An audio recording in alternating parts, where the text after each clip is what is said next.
Приветствую, друзья! После тестирования наушников за 300 или 600 долларов, как правило, очень сложно оценивать модели более низкого ценового сегмента. Все звучит, мягко скажем, посредственно. Однако, когда я включил практически копеечный КЗ EDX Pro, то был просто ошарашен. Наушники за 10 долларов звучат так, что невозможно придраться. Да и комплект у них абсолютно самодостаточен. В общем, сегодня говорим о, пожалуй, что лучших наушниках в нижнем ценовом сегменте, которые легко могут подвинуть модели и в 10 раз дороже. Вот настолько, друзья, круто. Собственно, поехали. Пришли наушники в небольшой картонной коробке с изображением модели и полным списком технических характеристик с обратной стороны.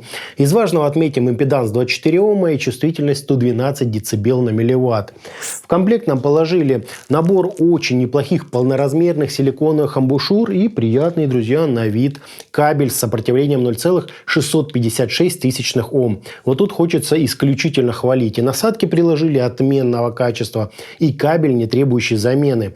То есть никаких лишних трат. Купила, вот сразу слушай. Заушины только слишком уж плотные, придется подгибать их под себя, а больше и придраться не к чему. Соединение здесь осуществляется на вилочных QDC-коннекторах 0,75 мм. Сами чашечки выполнены из приятного на ощупь полностью прозрачного пластика, где сквозь корпус виден единственный 10-мм динамический драйвер с двумя компенсационными отверстиями над ним. Звуковод средний по размерам, с выступом для удержания амбушюры, конечно же, защитной металлической сеточкой. С внешней же стороны модель украшена большим круглым диском с логотипом компании. Выглядит это неплохо, а большего от этого и не требуется. По цвету наушники бывают белыми, зелеными, ну или, как у меня, вот такими черными. Посадка здесь тоже выше всяких похвал. Кстати, намного удобнее, чем это было у прошлой версии данной модели. Там приходилось дополнительно поправлять наушники, чтобы поймать хороший уровень звукоизоляции. Здесь же вот установил, друзья, и полный порядок. Вот так вот это все и выглядит.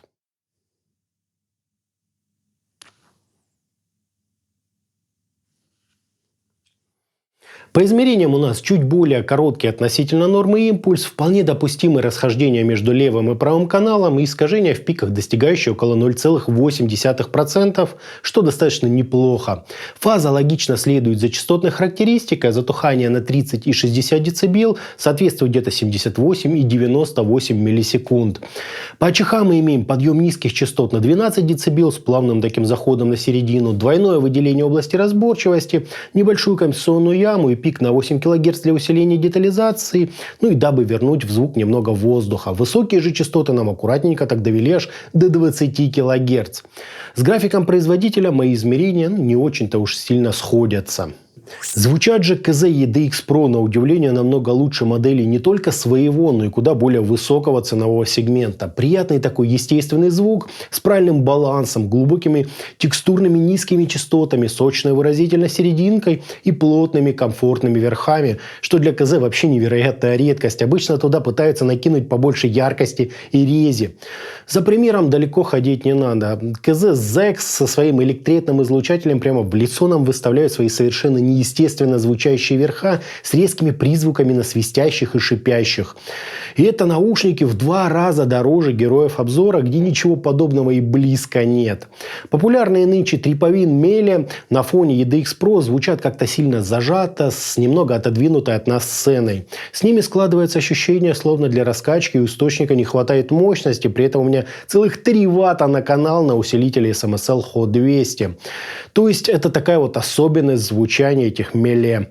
Аналогичную же ситуацию я встретил с CVG Angel Wings. У прошлого поколения EDX на фоне героев обзора более хлипкое воздушное звучание с уклоном в сторону верхних частот. Слушать такое, конечно же, тоже можно, но Pro-версия их заметно превосходит в плане насыщенности и выразительности тембров, а также качеству и передачи эмоций. Низкие частоты тут задают правильный базис, насыщая своей массой вокалы разнообразные лидирующие среднечастотные инструменты, которые в свою очередь мягко затухают ближе к области высоких частот. И что еще важнее, все музыкальное полотно здесь полностью однородное, без всяких дыр и никому не нужных стыков излучателей. Просто отличное, как для своей цены, друзья, построение текстур. Да и инструменты второго и третьего плана имеют свойственный им объем и фактуру. Это, конечно, далеко не уровень модели за $300 и выше, но даже на фоне их КЗ EDX Pro звучат весьма достойно. В то время как от остальных наушников хочется скривить лицо, словно от лимона. КЗ EDX Pro нам предлагают очень натуральное, естественное звучание с отличной глубиной, мелодичностью, передачей даже всяких мелких нюансов звукоизвлечения и чуть ли не прозрачным по точности построением виртуальной сцены. При этом здесь нет какого-то либо особого уклона микронюанса или подробной проработки сцены в глубину. Образы строятся довольно крупными, объемными, с присущей динамикой теплотой и легкой аналоговой мягкостью. Слушается это очень даже круто, а если вспомнить ценник в $10, то вообще гениально. Заметно превзошли героев обзора только T-Audio Legacy 2, но и то высокие у EDX Pro намного лучше проработаны, атмосфера более естественная, непринужденная. Как на мой вкус, своими наушниками EDX Pro компания КЗ создала серьезного конкурента моделям даже среднего ценового сегмента. Это редкий алмаз, звучащий намного дороже своей же цены. Прошлый мой фаворит в лице КБИР КС-1 имеет чуть сдвинутый в сторону низких частот центр, баса в них прям намного больше. Кроме того, они заметно гуще, плотнее и темнее из-за откровенно задвинутых высоких частот. Звучит это куда лучше ранних версий EDX, но заметно проще новеньких Pro. Да что там, даже легендарные КЗ ЗАС местами проигрывают героям нашего обзора. Серединка у ЗАС, конечно, интереснее, а все вот остальное очень спорно.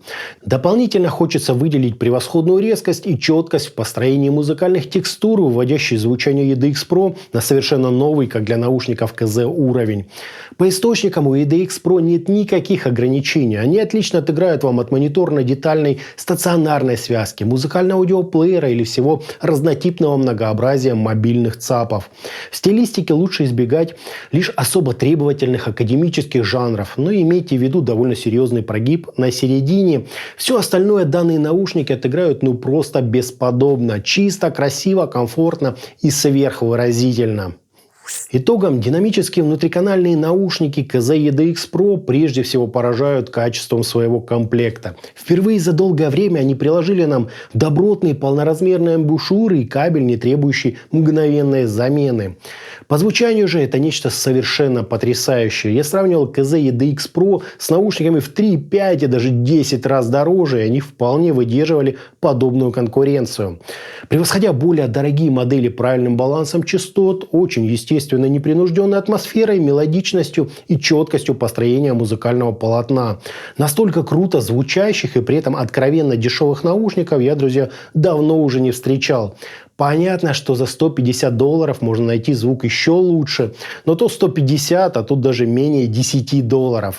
На мой взгляд, это откровенный хит среди недорогих внутриканальных наушников. К покупке однозначно рекомендую. Самые крутые из бюджетных наушников. Очень такое, друзья, редко встречаются. Это были КЗ EDX Pro. А на этом у меня все. Всем добра, всем пока-пока. Подписывайтесь на канал и оставляйте свои комментарии под данным роликом.